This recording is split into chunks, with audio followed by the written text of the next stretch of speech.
इस बार हम एक काम करते हैं, उसका जो नेक्स्ट चैप्टर है एरिया अंडर द कर्व वो रिवाइज करते हैं। इसमें जो थ्योरी पोर्शन है, आई होप कि इसमें कोई ऐसा डिफिकल्ट थ्योरी पोर्शन तो है नहीं जो तुम्हें नहीं याद होगा या नहीं समझ में आया होगा। यस। तो उसमें बेसिकली हम लोग क्वेश्चंस देखते हैं, डिफरेंट टाइप ऑफ क्वेश्चंस, और जो है सॉल्व करके प्रोसीड कर सकते हैं। तो basically if I would give few questions, among them the first question is, you have to find the area of the region bounded by the parabola y minus 2 whole square is equal to x minus 1. The tangent to the parabola at the point 2 comma 3, the tangent to the parabola, the tangent to the parabola at the point 2 comma 3,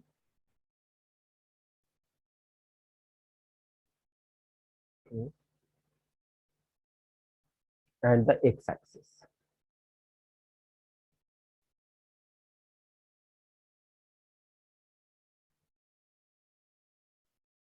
So let us discuss this question. First, you try, then we discuss. Okay.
Abhinav, today we are revising area under the curve. So this is the question for you.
Area bounded बताना है।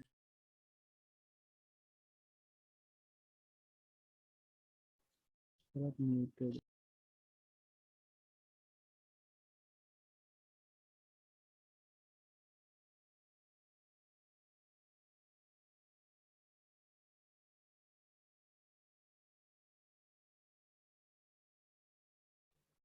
हाँ, तुम्हें area enclose बताना है। अभिनव ने answer दिया 9।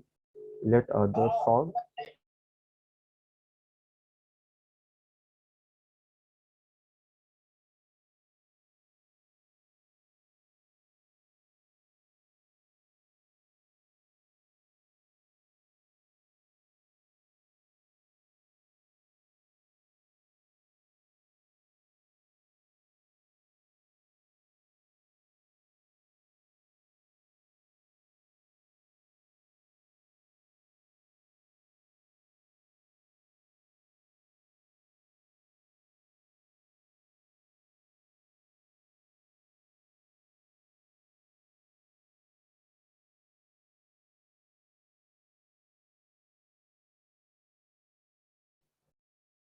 So let us discuss this one.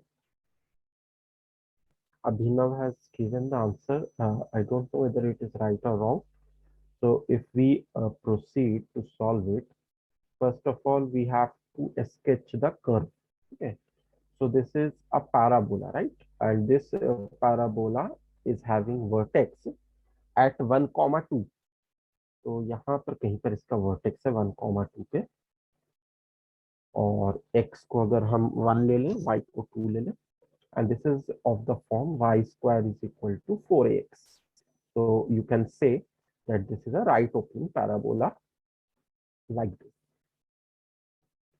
अब इसमें और क्या कह रहा है कि 2, 3 जो पॉइंट है which may be somewhere here, उस पॉइंट पे जो टेंजेंट हम बना रहे हैं तो दिस पैराबोला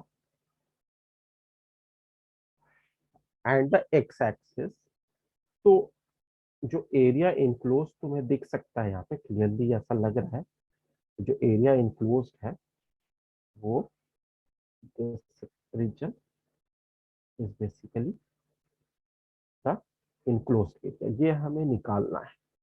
तो हम कैसे करेंगे इसे? तो जो लाइन है टेंजेंट की जो इक्वेशन है वो हमें सबसे पहले निकालनी होगी, और वो निकालने के लिए हमें क्या चाहिए?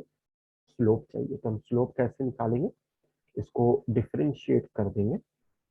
तो 2y - 2 dy/dx is equal to x-1 का डेरिवेटिव 1 हो जाएगा।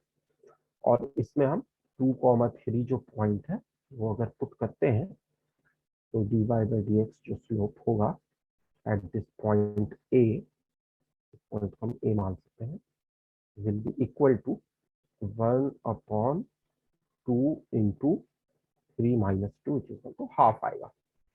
तो हमें इसका स्लोप अगर मिल जाता है तो अब हम क्या कर सकते हैं, इसकी इक्वेशन लिख सकते हैं which is y-3/x-2 is equal to half. It will become y-3 is, ऐसा लिख सकते हैं, 2 मल्टीप्लाई भी तो होगा ना, तो 2y-6 is equal to x-2. So you get 2y - x-4 equal to 0। ये लाइन की इक्वेशन हमारे पास आ रही है, और जो टेंजेंट है इसकी इक्वेशन। राइट, क्लियर है ये सबको? अब हम क्या कर रहे हैं कि ये जो शेडेड रीजन है इसको निकालने का बेस्ट तरीका क्या है कि हम हॉरिजॉन्टल स्ट्रिप्स लें। वर्टिकल स्ट्रिप लेके भी निकल जाएगा, लेकिन वहां पर थोड़ा सा कैलकुलेशन ज्यादा होगी, और हमें देखना पड़ेगा क्योंकि जो कर्व है, as you can see this curve, ये 1, 2 पे मुड़ रहा है। ठीक है, तो अगर ये कर्व मुड़ रहा है तो upper curve minus lower curve हम यहाँ पे कर नहीं सकते if we talk about vertical strip. So we will talk about horizontal strip. अगर हम हॉरिजॉन्टल स्ट्रिप्स लेते हैं तो हम right curve minus left curve करेंगे। तो एज यू रिमेम्बर, कि यहाँ पर अगर हम एरिया निकालते हैं, जो शेडेड रीजन है, वो अगर हम हॉरिजॉन्टल स्ट्रिप लेके निकालते हैं, तो उस सिचुएशन में जो राइट वाली कर्व है which is a function of y, ठीक है, तो जो लाल वाला जो कर्व है that is a function of y, minus जो लेफ्ट वाली स्ट्रेट लाइन है which is a function of g y, f y minus g y कर सकते हैं, लाल वाले को एफ वाई मान सकते हैं और पर्पल वाले को जी वाई मान सकते हैं, तो राइट माइनस लेफ्ट कर लेते हैं, and you have to integrate from which point to which point along y from 0 to 3, ठीक है, जो y कोऑर्डिनेट है वो 0 से लेके 3 तक है। तो this is how we can now what is f y मतलब जो पैराबोला का जो कर्व है वो है y minus two whole square is equal to x minus one, ये है। तो यहाँ से अगर हम एफ वाई लेंगे, मतलब हम x निकालेंगे, तो that would be y minus two का होल स्क्वायर प्लस वन हो जाएगा, ठीक है। तो हम जो एफ वाई है which is x of the right most curve, वो हम लिख सकते हैं कि वाई माइनस टू का होल स्क्वायर प्लस वन, ये हो गया राइट वाला। लेफ्ट वाला जो है जी वाई है, और जी वाई हम इस लाइन की इक्वेशन से अगर हम एक्स को निकालते हैं तो ये हो जाएगा two y minus four which is g y, ये टू वाई माइनस फोर हो जाएगा d y. This is how we will express it, ठीक है। यहाँ तक क्लियर है हमने कैसे किया, अब इसको बस सॉल्व करना रह गया। तो who all are there, let us see. We have Asya, Abhinav, Saksham and Yash. Okay, so this calculation which we have done here till now, I hope it is sir clear to everyone. Yes, sir हम इसे x axis के respect में भी ले सकते हैं।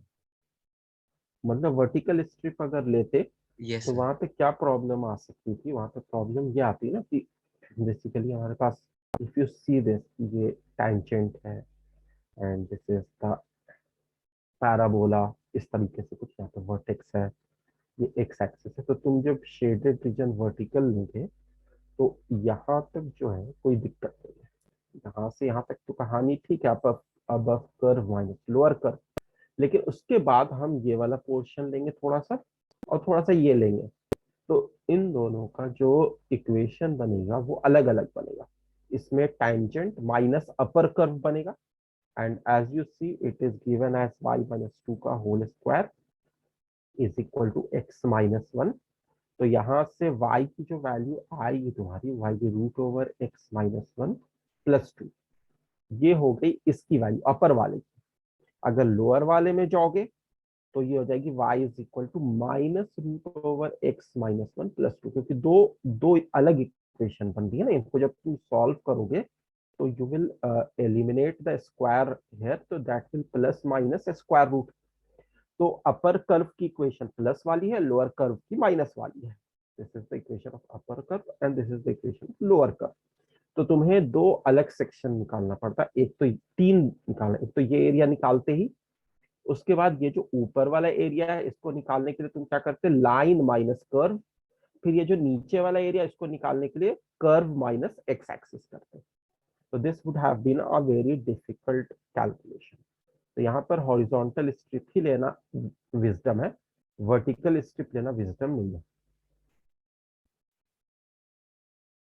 Horizontal strip में कोई दिक्कत नहीं है, right curve minus left curve कर दो, जो भी एरिया है पूरा कवर हो जाएगा। Are you getting my point? Yes sir. तो ये जो है ना काफी इम्पोर्टेंट है कि हम लोग जो है सेलेक्ट जो सेलेक्ट करें उस वो सिलेक्शन हमारा सही हो। अदरवाइज अगर तुम थोड़ा सा भी गलत सेलेक्ट कर लोगे तो उस केस में कैलकुलेशन अननेसेसरी बढ़ जाएगी।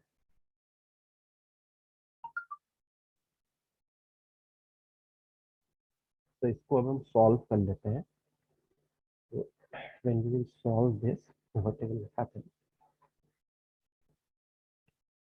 तो इसको सॉल्व करके क्या वैल्यू आती है लेट अस सी। तो this is equal to y minus two का होल स्क्वायर dy का इंटीग्रेशन हो जाएगा y माइनस टू का होल क्यूब अपॉन 3। 1 का हो जाएगा सिंपली y, और उसके बाद minus two y d y जो हो जाएगा वो वाई स्क्वायर हो जाएगा, और उसके बाद प्लस 4 वाई हो जाएगा, and the limit is 0 to 3। अब अगर हम इसमें पुट करते हैं 0 से लेके 3 तक के upper limit minus lower limit, तो पहली वैल्यू आएगी 1/3, फिर आएगी 3, फिर आएगी -9, फिर आएगी 12। तो 0 पुट करेंगे तो -8/3 हो जाएगा, बाकी सब तो 0 रहना चाहिए।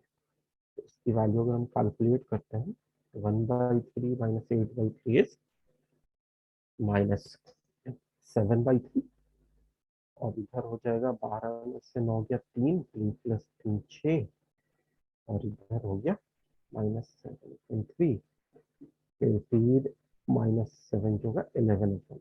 तो this is be your answer. लेकिन ऑप्शन में ऐसा कुछ तो दिया हुआ नहीं है, कुछ कैलकुलेशन एरर हो सकता हो गई हम लोग से। एक बार मैं देख लेता हूँ। y 0 से 3 तो हमें सही दिया है, उसके बाद हमने ये कर्व माइनस ये वाला कर्व किया था, तो x इज इक्वल टू -2 का होल स्क्वायर प्लस 1, ठीक है, और माइनस हमने यहाँ पर जो लिया है 2y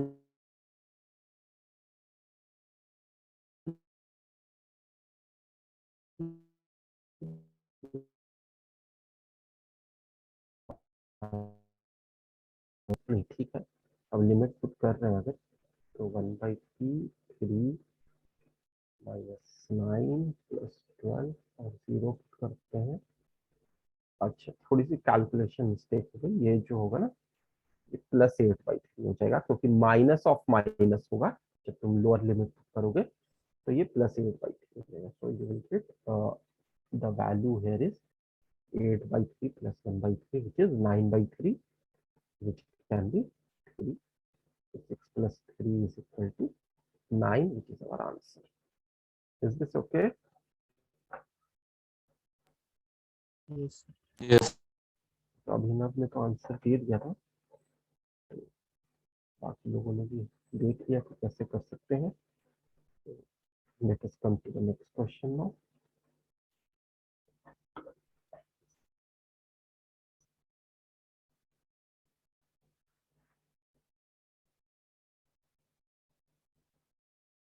You have to find the area bounded by the curves y is equal to cos x and y is equal to sin x between the coordinates x is equal to 0 and x is equal to 3 pi by 2.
अगर तुम लोग के भी कोई doubts हैं अभिनव, सक्षम, यश, तो वो भी हम लोग डिस्कस कर सकते हैं.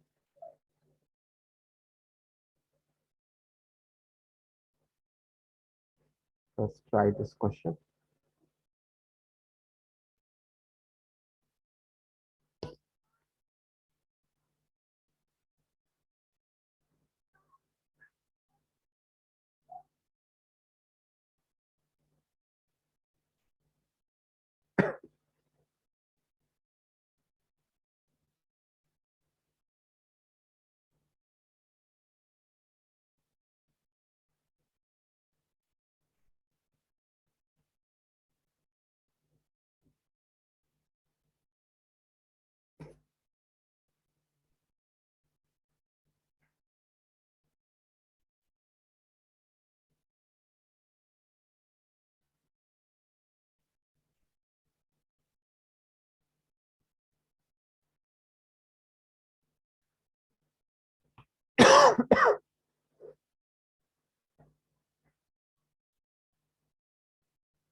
ये वाला क्वेश्चन ट्राई कर लेना, तो एक और क्वेश्चन करना, फिर हम लोग दोनों डिस्कस करेंगे.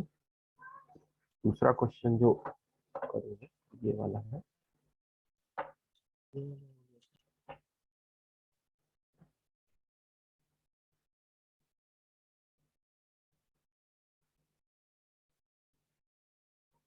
थोड़ा अलग तरह का, लेकिन अच्छा क्वेश्चन है. Late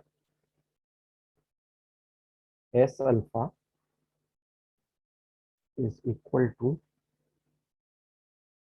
x comma y such that y square is less than equal to x. Also, y square is less than equal to alpha. Okay.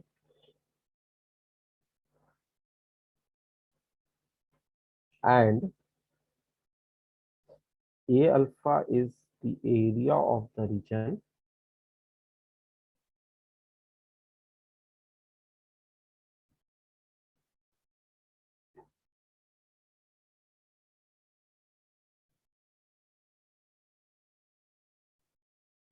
S alpha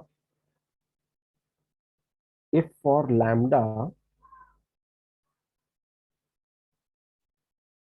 where lambda is between 0 and 4 and A lambda by A4, A lambda is to A4 is equal to 2:5. Question difficult नहीं है, बस थोड़ा सा अलग तरीके से इसको present किया गया है, तो इससे कंफ्यूज होने की जरूरत नहीं है. Then what will be the value of lambda.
Abhinav is saying 4 root 2 minus 2, okay, for the first one, and Sakshan is saying 4.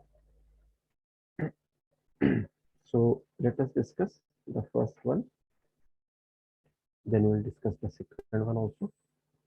तो बेसिकली यहाँ पे हम जब ग्राफ प्लॉट करेंगे तो कैसा ग्राफ होगा, y is equal to sine x का जो ग्राफ होगा वो कुछ ऐसा होगा, 3π/2 तक ही बनाना है, यहीं पे बनाते हैं। और cos x का ग्राफ जो होगा वो कुछ ऐसा होगा।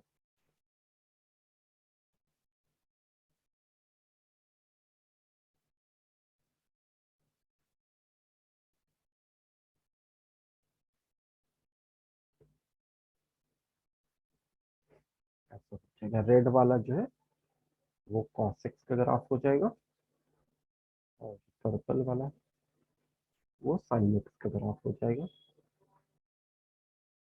और x इक्वल टू 0 से लेके 3π/2 के बीच में हम अगर एरिया इनक्लोज्ड देखें तो that area is this area, ठीक है, यही एरिया जो है इनक्लोज्ड है। बाकी सब जो है वो इनक्लोज्ड एरिया में काउंट कर सकते हो, क्योंकि x इक्वल टू 0 से लेके x इज इक्वल टू 3π/2 तक है। तो तुम इस वाले पोर्शन को भी ले सकते हो और इस वाले पोर्शन को भी ले सकते हो।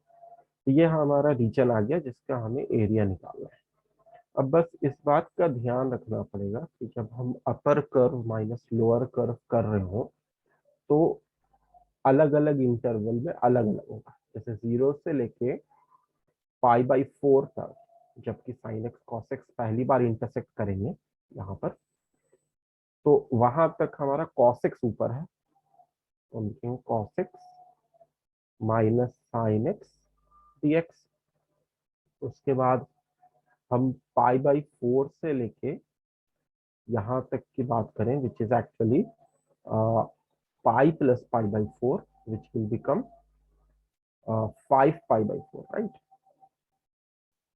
तो अब क्या हो जाएगा कि π/4 से लेके 5π/4 तक हमारा जो sin x है वो ऊपर आ गया है और cos x नीचे है, उसको ऐसा लिखेंगे। उसके बाद π/4 से लेके 3π/2 तक अगर हम जाते हैं तो हमारे पास फिर से जो ऊपर वाला कर्व है वो cos x हो गया और नीचे वाला sin x। Now you have to just find the resultant. एक बार देख लेते हैं कि क्या इसकी वैल्यू आएगी। You can do many calculations in mind also, सब कुछ नहीं लिखना चाहो तो नहीं भी लिख सकते हो। जैसे अगर हम यहाँ पर कैलकुलेट करें, cos x का इंटीग्रेशन हो जाएगा sin x, और sin x पे जब हम लिमिट पुट करेंगे तो sin π/4 minus sin 0 will be 1/√2, और sin का जो इंटीग्रेशन होगा वो माइनस cos x हो जाएगा, तो this will become plus cos x। और यहाँ पर भी जब हम लिमिट पुट करेंगे तो cos ऑफ π/4 इज 1/√2 और cos ऑफ 0 इज 1। ये तो हमारा पहला वाला इंटीग्रल का आया।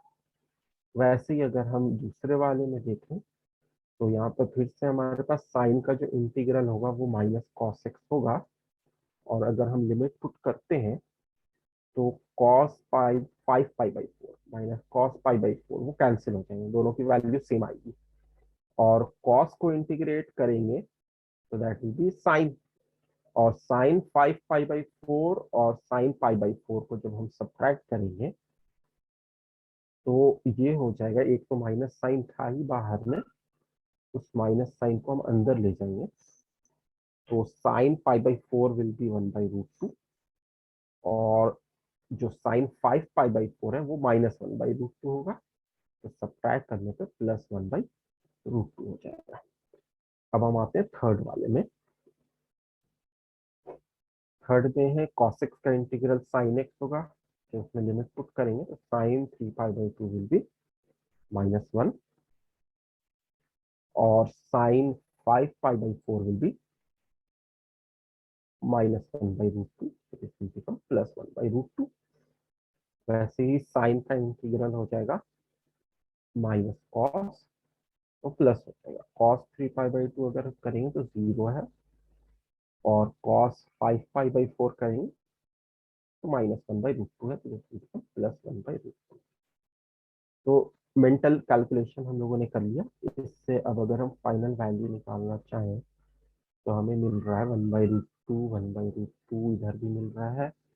एक्चुअली 6 टाइम्स 1/√2 आ रहा है, -1 -1 -2 हो जाएगा। तो we can say that this is 3√2 -2। This is your answer.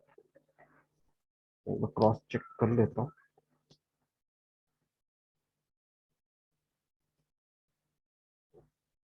I will have to search ये क्वेश्चन कहाँ पर से मैंने दिया है, तो थोड़ा सा लिखना पड़ेगा। लेकिन जो आंसर अभिनव का था वो ये नहीं था।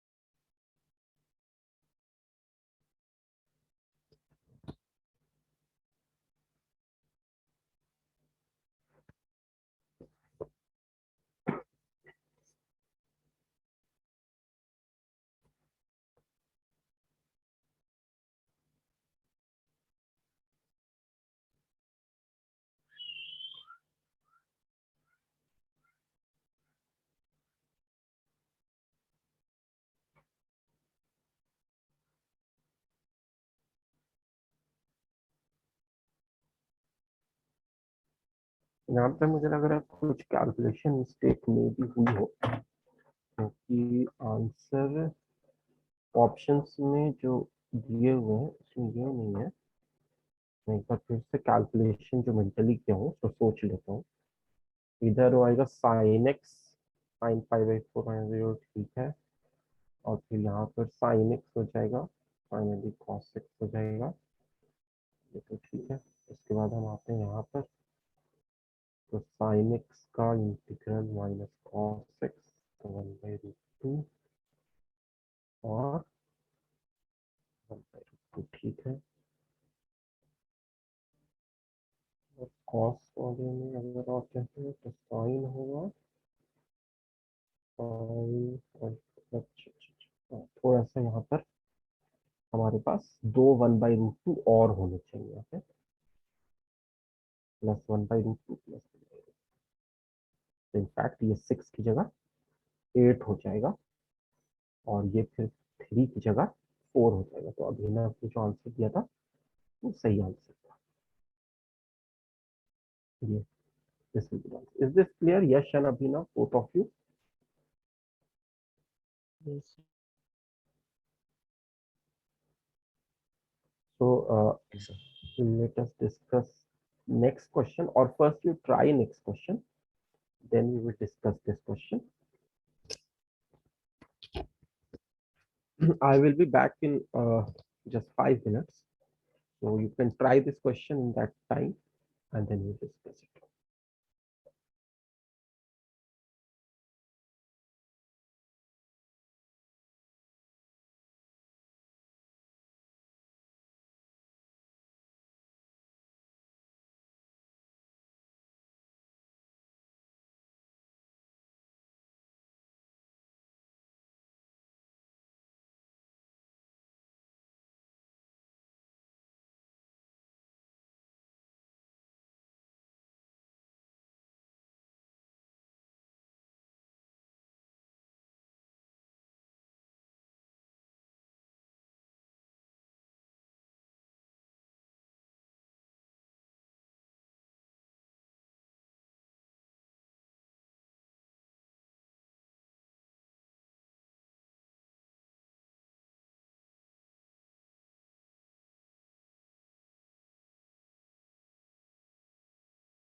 Okay, Abhinav is saying lambda is equal to 4 into 2 by 5 to the power 2 by 3. Okay, so let us see. This is an interesting and a different type of question. So what we have to do here is basically इसको समझना है हमें धीरे धीरे. हम कैसे समझेंगे इसको. हमारे पास एक तो ये कह रहा है कि y square is less than equal to x है, और साथ ही साथ y square less than equal to alpha भी है. तो y square is equal to x तो एक राइट ओपनिंग पैराबोला होता है. तो राइट ओपनिंग जो पैराबोला हुआ हमारा वो कुछ इस तरीके से होता है, like this. And this is y square less than equal to x का मतलब क्या हो गया कि वो रीजन जो इस पैराबोला के अंदर में है, मतलब कि इनसाइड वाला रीजन. ओके, और y square less than equal to alpha का क्या मतलब हुआ. Y square less than equal to alpha का मतलब हुआ कि y lies between square root of alpha and minus square root of alpha. जैसे यहाँ पर आगे जाके A4 जो है, जैसे कि यहाँ पे बताया था कि A alpha is the area of the region S alpha. तो A4 का क्या मतलब कह सकते हैं कि S4 जो होगा वो 4 का अंडर रूट 2 और -2 के बीच में. ठीक है, तो इसको हम ऐसा समझ सकते हैं कि हमारे पास दो हॉरिजॉन्टल लाइंस हैं, एक ये और एक ये है y is equal to root over alpha, ये है y is equal to minus root over alpha. ठीक है, और हमें जो अब रीजन सिलेक्ट करना है, तो अगर ध्यान से देखो, that region is basically y square less than equal to x भी होना चाहिए और y square less than equal to alpha भी होना चाहिए. मतलब हमारा जो रीजन हो गया वो ये वाला रीजन हो गया. This is the region which they are talking about. अब इसमें ये कह रहा है कि if for lambda where lambda is between 0 to 4 and A lambda is to A4 is equal to 2/5. तो ए लैम्डा बाई A4 जो हमारे पास है वो 2/5. What do you mean by A4? A4 का मतलब ये हुआ कि S4 का जो एरिया है वो, तो जो S4 का एरिया जिसको मैंने ब्लू वर्टिकल लाइन से तुम्हें दिखाया है वो एक्चुअली एरिया हो जाएगा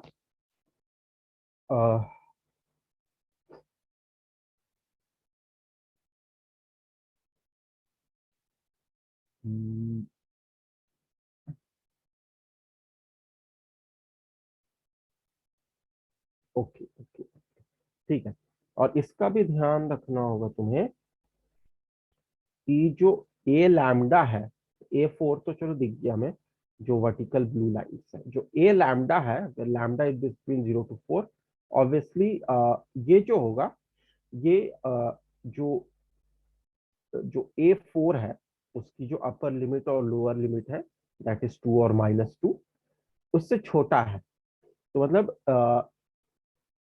मे बी तुम ऐसा कर सकते हो कि एक रफ समझने के लिए ये दो पैरेलल लाइंस है और ये y is equal to square root of lambda, y is equal to minus square root of lambda, और ये तो है 2, ये है -2. तो उस केस में जब हम दोनों के एरिया का रेशियो निकालेंगे तो वो 2/5 बता रहा है. तो तुम इसको ऐसे समझ सकते हो कि जो ए लैम्डा है वो जो एरिया है वो ये वाला एरिया है. हॉरिजॉन्टली मैं दिखा रहा हूँ ग्रीन लाइन से, ये एरिया है. ठीक है, और जो ब्लू वाला है वो वर्टिकल एरिया, वो A4 है. तो इनके एरिया का जो रेशियो वो 2/5 है. ठीक है, तो इसमें बस मुझे एक चीज ये समझ में नहीं आ रही कि इसकी जो लिमिट होगी वो हम लोग क्या लेंगे. 0 से तो स्टार्ट कर रहे हैं, तो इन्फिनिटी तक चला जाएगा, लेकिन रेशियो की बात कही गई है ना, तो ए लैम्डा जो होगा, वह लिख लेते हैं. ए लैम्डा जो हमारे पास होगा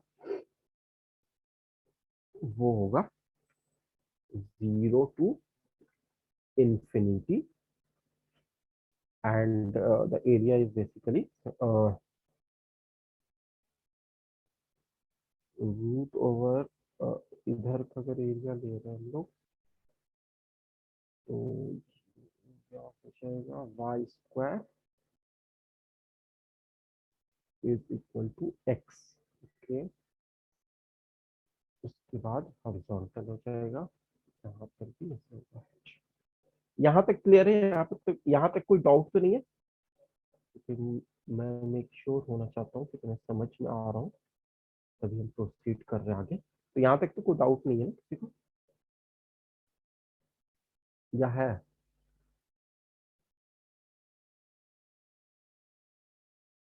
अब अभिनव कह रहा है कि आई टुक 0 to लैम्डा एंड 0 to 4। तो अभिनव ये 0 to लैम्डा और 0 to 4 क्यों लोगे? ये तो हो जाएगा, मतलब अगर हम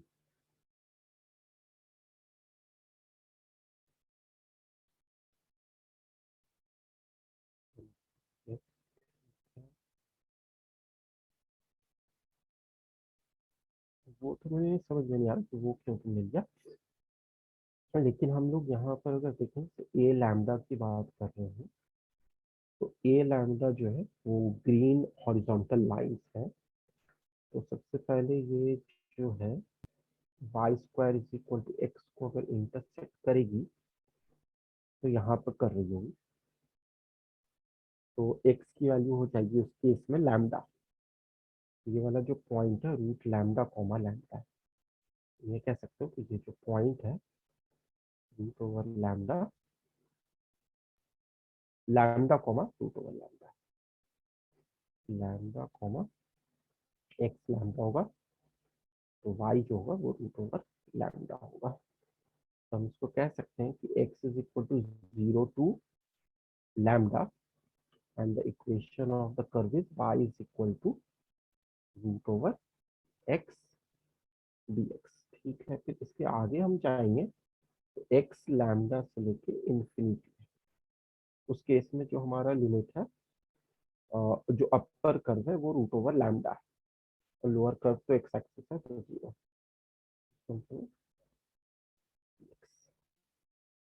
ये तो ये बन रहा है। दूसरा, इसको डबल भी करना होगा, क्योंकि जितना पोर्शन एक्स एक्सिस के ऊपर है उतना ही नीचे भी है, उसको 2 टाइम्स करना होगा। तो वैसे ही अगर हम A4 को लेते हैं तो this will be 2 times 0 to, यहाँ पर जो हमारा लैम्डा है वो 4 है, तो 0 to 4, और ये हो जाएगा root over 4 which is 2 dx, 2 times of, ये हो जाएगा lambda is 4 infinity root over 4 जो हो जाएगा 2 dx।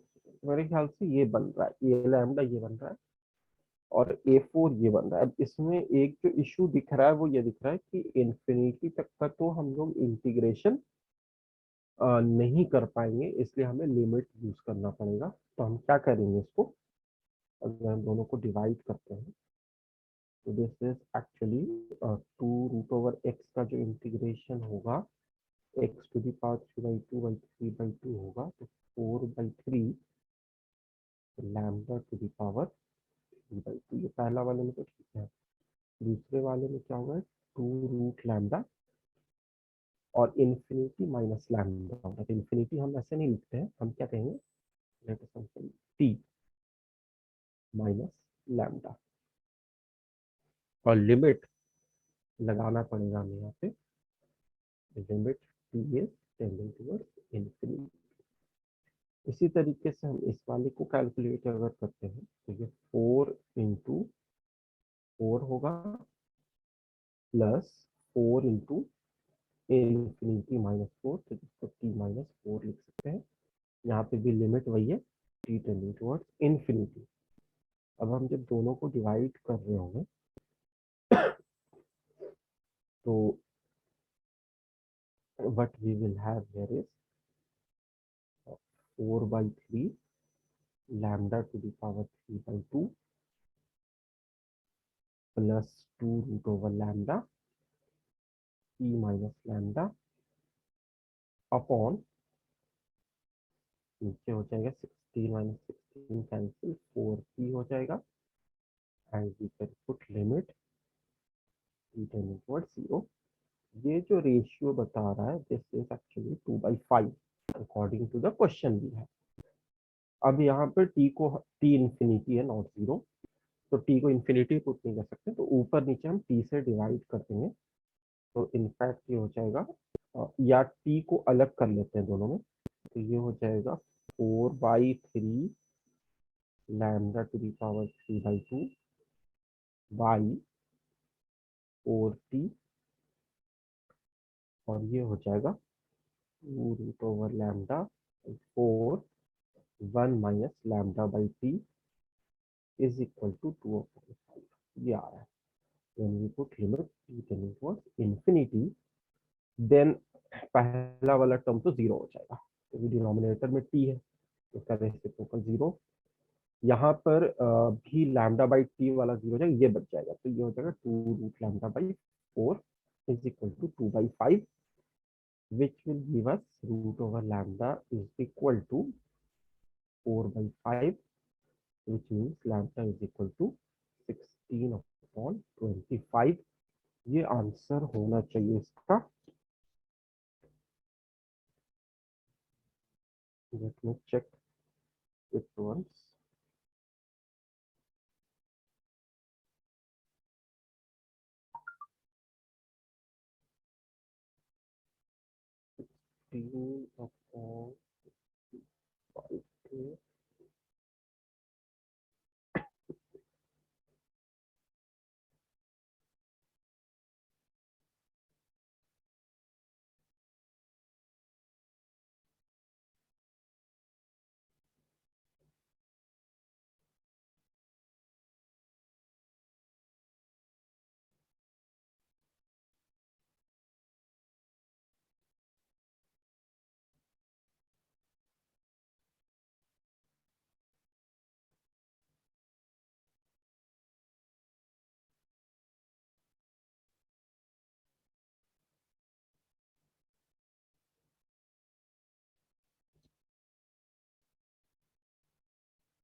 सर हाँ बोलो. सर A4 में भी पहला term root x d x होना चाहिए. हाँ तो उसमें तो हमें x पता है ना, x की वैल्यू डाल देंगे. isn't it so? ओहो, हाँ सही बोल रहे हो, वो भी root x d x. Sir but वो इक्वेशन तो सेम ही होगी. हाँ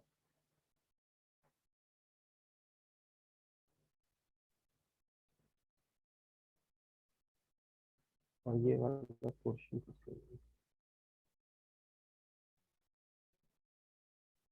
लेकिन उससे आंसर में कोई फर्क पड़ेगा नहीं, ये वैल्यू तो हम चेंज कर देंगे. इसमें जो इसने दिया है तो वो कुछ अलग ही तरीके से ले रखा है. 0 to alpha root x d x कर दिया है क्वेश्चन में. अगर हम देखें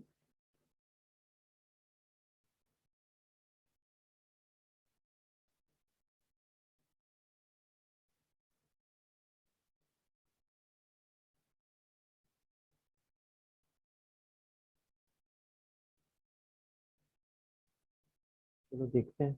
अगर हम इसको रूट एक्स डी एक्स ही लिखते हैं, ऐसे गलत हो जाएगा तो, और उसके बाद अगर हम वैल्यू पुट करते हैं तो ये हो जाएगा एक्स टू दी पावर 3/2 तो 4/3 4 टू दी पावर 3/2 हो जाएगा.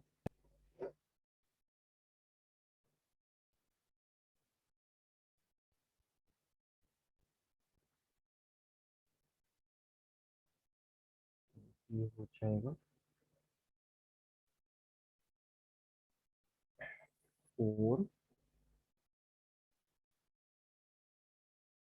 और ये हो जाएगा 4 into 4 to the power 3/2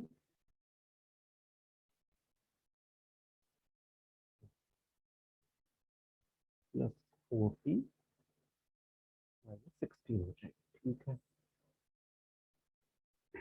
इसकी वैल्यू हो जाएगी, फिर इसको थोड़ा सा रिकैलकुलेट करना पड़ेगा।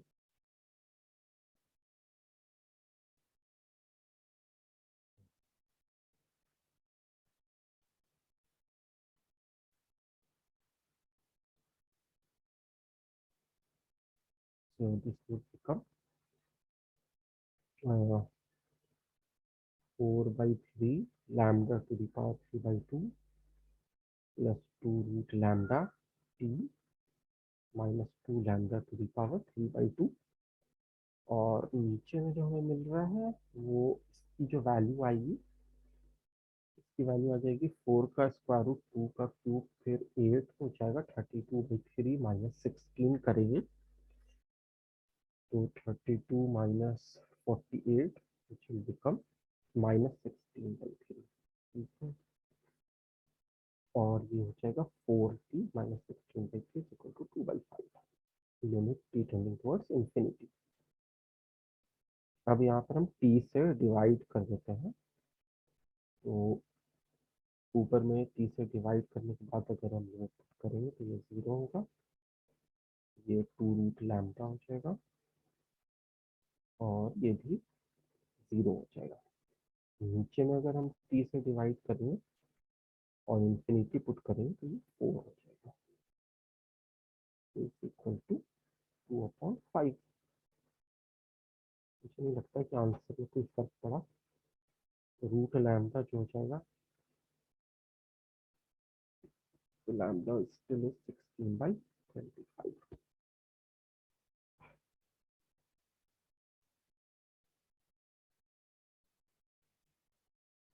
आंसर में कोई फर्क तो नहीं पड़ा,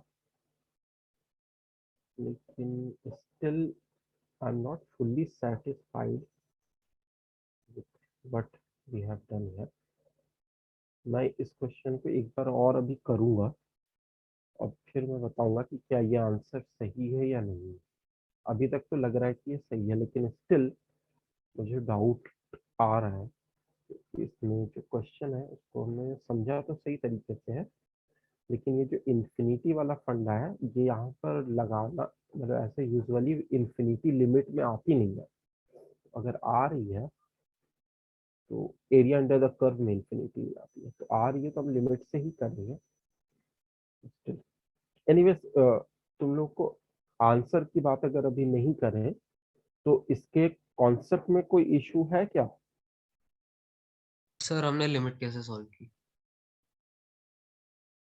लिमिट यहाँ पर जो हमने क्या किया कि t से न्यूमरेटर को और t से डिनोमिनेटर को डिवाइड कर दिया, ये भी t, ये भी t, ये भी t, ये भी t, ये भी t। तो जहां पर t डिनोमिनेटर में आ रहा है वो टर्म तो सीधा सीधा 0 हो जाएगा, क्योंकि ऊपर में फाइनाइट वैल्यू है, नीचे में इन्फिनिटी है। यहाँ पर t कैंसिल हो रहा है तो 2 रूट ओवर लैम्डा हो जाएगा। यहाँ पर अगेन t डिनोमिनेटर में है तो ये 0 हो रहा है। वैसे ही अगर हम नीचे डिनोमिनेटर की बात करें तो ये t और t कैंसिल होकर 4 हो जाएगा, और इस वाले में t को इन्फिनिटी पुट करोगे तो फिर से 0 हो जाएगा। 4 माइनस 0, इज दिस क्लियर? ये इस तरीके यस से। सर। तो इसीलिए क्या हो रहा है ना कि तुमने जो कहा था वो तो सही कहा था, लेकिन फाइनल आंसर पे कोई फर्क नहीं पड़ा, क्योंकि तो वो वाला टर्म एनीवेज 0 ही होने वाला था।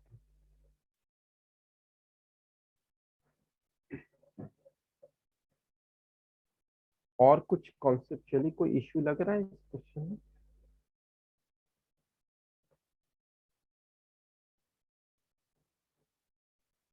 वैसे ये क्वेश्चन एक बार मैं करके कंफर्म करूंगा तुम्हें नेक्स्ट क्लास में कि क्या ये आंसर सही है या और कुछ भी हो सकता है। तो तुम्हारे कोई डाउट्स हैं तो वो पूछ लो जब तक।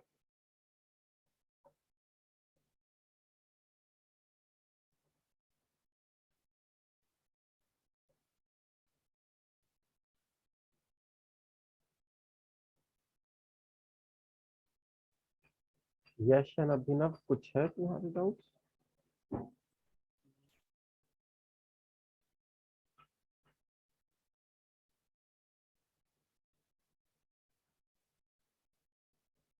No sir.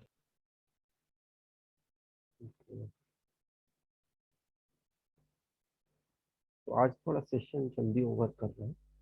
We will continue area under the curve in the next class. और ये वाला क्वेश्चन का भी मैं फाइनल आंसर नेक्स्ट क्लास में ही बताऊंगा, 16/25 है या कुछ और है।